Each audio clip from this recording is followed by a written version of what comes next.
Hello and welcome dear students. आज हम बात करेंगे बैक्टीरिया की ग्रोथ और न्यूट्रिशन के बारे में। ग्रेट मेटाबॉलिक डाइवर्सिटी के बावजूद मोस्ट जो बैक्टीरिया है उन्हें रखा गया है 4 न्यूट्रिशनल क्लासेस में। ये किस बेसिस पे है? उनका प्राइमरी सोर्स कार्बन, एनर्जी और इलेक्ट्रॉन्स का क्या है।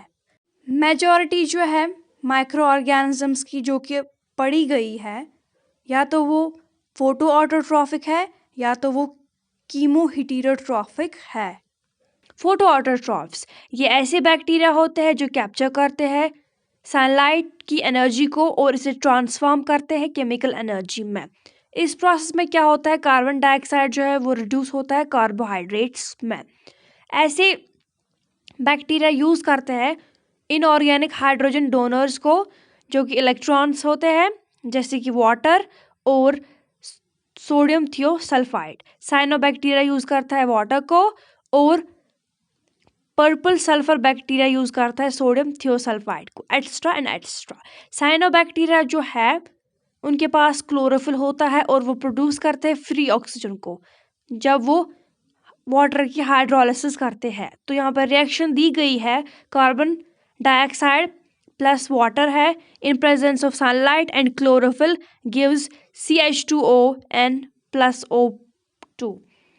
अदर फोटो ऑटोट्रॉफिक बैक्टीरिया जो है जो यूज नहीं करते हैं वाटर को एज हाइड्रोजन डोनर, वो कभी भी फ्री ऑक्सीजन को प्रोड्यूस नहीं करते हैं।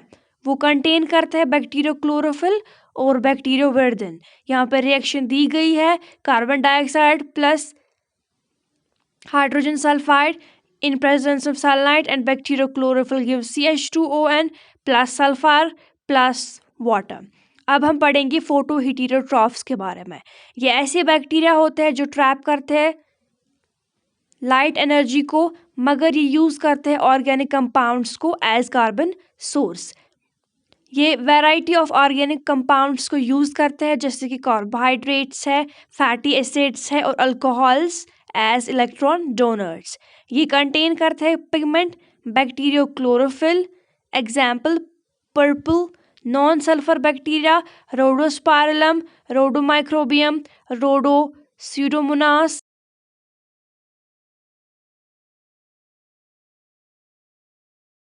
अब हम बात करेंगे कीमो ऑटोट्रॉफ्स के बारे में। ये ऐसे बैक्टीरिया होते हैं जो यूज करते हैं कार्बन डाइऑक्साइड को एज कार्बन सोर्स, बट इन्हें लाइट की जरूरत नहीं पड़ती एज एनर्जी सोर्स। ये ऑब्टेन करते हैं एनर्जी को by oxidizing certain inorganic substances, किसकी मदद से? एटमॉस्फेरिक ऑक्सीजन की मदद से। कीमो ऑटोट्रॉफिक बैक्टीरिया जो होते हैं ये इंपॉर्टेंट रोल करते हैं प्ले किस में? इनऑर्गेनिक न्यूट्रिएंट्स की रिसाइकलिंग में। ये ऐसे बैक्टीरिया है जिन्हें नाम पड़ा है किसके बाद? जो कंपाउंड ये यूज करते हैं एज सोर्स ऑफ एनर्जी, उस कंपाउंड के स्ट्रक्चर के बाद इन्हें नाम पड़ा है। अब हम पढ़ेंगे नाइट्रीफाइंग बैक्टीरिया के बारे में। ये ऐसे बैक्टीरिया होते हैं जो ऑब्टेन करते हैं एनर्जी को जब अमोनिया की ऑक्सीडाइजिंग हो जाती है किसमें? नाइट्रेट में। ये प्रोसेस जो है ये 2 स्टेप्स में होता है और ई स्टेप जो है वो क्या मतलब कंप्लीट बोलेंगे, या तो हम फर्दर सेकंड स्टेप आएगा तब जब किसकी मदद से? स्पेशलाइज्ड ग्रुप ऑफ बैक्टीरिया की मदद से। पहले स्टेप में क्या होता है, अमोनिया जो है वो ऑक्सीडाइज होता है नाइट्राइट्स में, किसकी मदद से? बैक्टीरिया नाइट्रोसोमोनास या नाइट्रोकोकस जिसे कहेंगे। रिएक्शन जो है वो यहाँ पे है 2HNO3 plus 3 times O2 gives 2HNO2 plus energy। इस तरह से हमें एनर्जी मिलती है इनको। In the second step the nitrites are converted into nitrate. Second step में क्या होता है, नाइट्राइट्स कन्वर्ट होते हैं नाइट्रेट में। ये स्टेप जो है ये किसकी मदद से होता है? नाइट्रोबैक्टर या बोलेंगे नाइट्रोसिस्टिस। यहाँ पे रिएक्शन आपको देखी होगी 2HNO2 plus oxygen O2 gives 2HNO3 plus energy. बाकी में क्या होता है, कीमो ऑटोट्रॉफिक बैक्टीरिया जो है इंक्लूड किए जाते हैं जैसे कि सल्फर बैक्टीरिया और आयरन बैक्टीरिया। अब हम पढ़ेंगे कीमो हेटेरोट्रॉफ्स के बारे में। ये ऐसे बैक्टीरिया होते हैं जो ऑब्टेन करते हैं, चाहे इन्हें कार्बन सोर्स की ज़रूरत है या इन्हें लाइट सोर्स की ज़रूरत है, तो ये ऑब्टेन किन से करते हैं? ऑर्गेनिक कंपाउंड से, यानी दोनों कार्बन भी और एनर्जी भी। सच है जैसे कि कार्बोहाइड्रेट्स है, लिपिड्स है, प्रोटीन्स है।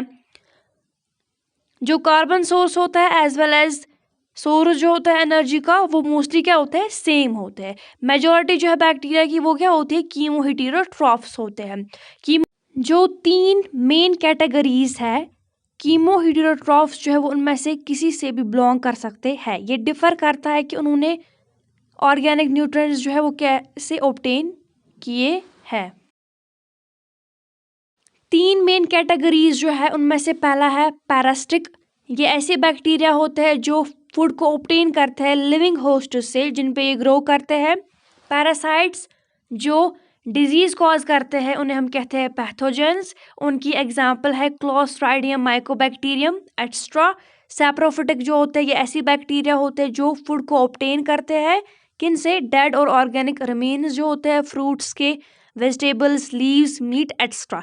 एग्जाम्पल बैसिलस माइकोइड्स और है बैसिलस रैमोसस। सिम्बायोटिक जो होता है ये ऐसे बैक्टीरिया होता है जो सिम्बायोटिक एसोसिएशन में रहते हैं बाकी अदर ऑर्गेनिजम्स के साथ, जैसे कि हायर प्लांट्स और हायर एनिमल्स के साथ, जहाँ पे बोथ पार्टनर जो होते हैं वो बेनिफिटेड होते हैं म्यूचुअली। एग्जाम्पल है इसकी राइजोबियम लिग्यूमिनोसेरम जो कि रूट नोड्यूल्स में होता है लिग्यूमिनस प्लांट्स के, और एस्चेरिचिया कोलाई जो कि ह्यूमन इंटेस्टाइन में पाया जाता है या होता है। अब हम बात करेंगे requirement of other elements, macronutrients and growth factors के बारे में। अगर हम देखेंगे कार्बन, हाइड्रोजन और ऑक्सीजन के बगैर माइक्रो ऑर्गेनिजम्स को बाकी अदर फिल्म एलिमेंट्स की भी ज़रूरत होती है सफिशेंट क्वांटिटी में, ताकि वो ग्रो कर सके और रिप्रोड्यूस कर सके।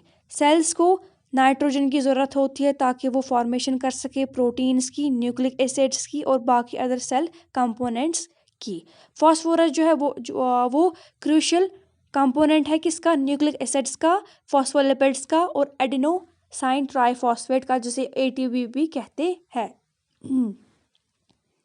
इसी तरह से सल्फर जो है वो नेसेसरी है कुछ अमाइनो एसिड्स के लिए as well as several vitamins के लिए। वाइल अगर हम देखेंगे पोटेशियम जो कि ज़रूरी है किसके लिए, एंजाइम्स के लिए, और मैग्नीशियम जो है वो यूज़ किया जाता है ताकि स्टेबलाइज कर सके राइबोसोम्स को और मेम्ब्रेन को। कलेक्टिवली इन सभी एलिमेंट्स को और कार्बन, हाइड्रोजन और ऑक्सीजन को इंक्लूड करते हुए इन्हें कहते हैं मैक्रो न्यूट्रिएंट्स। अब हम पढ़ेंगे ग्रोथ फैक्टर्स के बारे में। ऑर्गेनिक कंपाउंड्स जो एसेंशियल सेल कंपोनेंट्स होते हैं या ये प्रिकर्सर्स होते हैं उन सच कंपोनेंट्स के, बट बॉडी जो है या हम बोलेंगे ऑर्गेनिज्म जो है इसे सिंथेसाइज नहीं कर पाता है। कुछ माइक्रोब्स जो होते हैं वो सिंथेसाइज करते हैं सर्टेन ऑर्गेनिक मॉलिक्यूल्स जो जिन्हें उन्हें ज़रूरत पड़ती है स्क्रैच से जब तक कार्बन सोर्स और इनऑर्गेनिक साल्ट्स प्रोवाइड किए जाते हैं। अगर हम देखेंगे दूसरे साइड से कुछ माइक्रो ऑर्गेनिजम्स जो होते हैं वो लैक करते हैं एंजाइम्स को और बायोकेमिकल पाथवेज को जो ज़रूरत होते हैं ताकि वो सिंथेसाइज कर सके सभी सेल कंपोनेंट्स को डायरेक्टली किन से, मैक्रो एलिमेंट से और ट्रेस एलिमेंट से। देयरफॉर इनको ऑब्टेन कर लेने चाहिए किससे, एनवायरनमेंट से, इन कॉन्स्टिट्यूएंट्स को या इन प्रिकर्सर्स को एनवायरनमेंट से ऑब्टेन कर लेने चाहिए।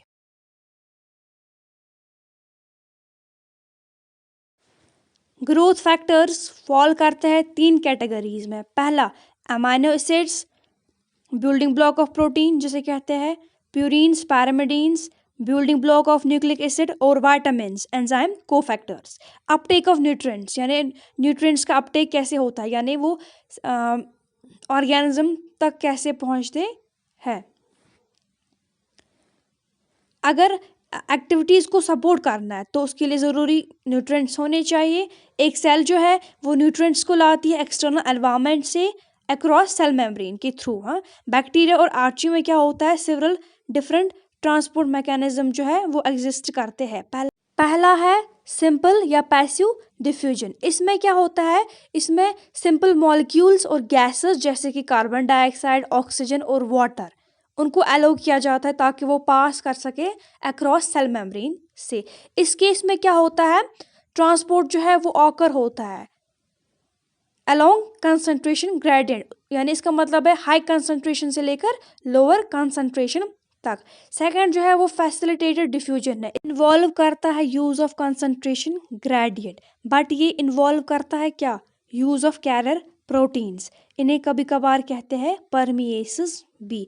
अब है थर्ड एक्टिव ट्रांसपोर्ट, ये टाइप का जो ट्रांसपोर्ट होता है ये अगेंस्ट कंसंट्रेशन ग्रेडियंट होता है, जिसमें क्या होता है, इसमें मेटाबॉलिक एनर्जी जो है वो इन्वॉल्व की जाती है और इसे एक्टिव ट्रांसपोर्ट कहते हैं। कभी कभार क्या होता है, सेल को ज़रूरत पड़ती है कि सब्सटेंस का ट्रांसपोर्ट हो जाए अगेंस्ट कंसंट्रेशन ग्रेडियंट, यानी with high concentration of substance inside the cell then outside.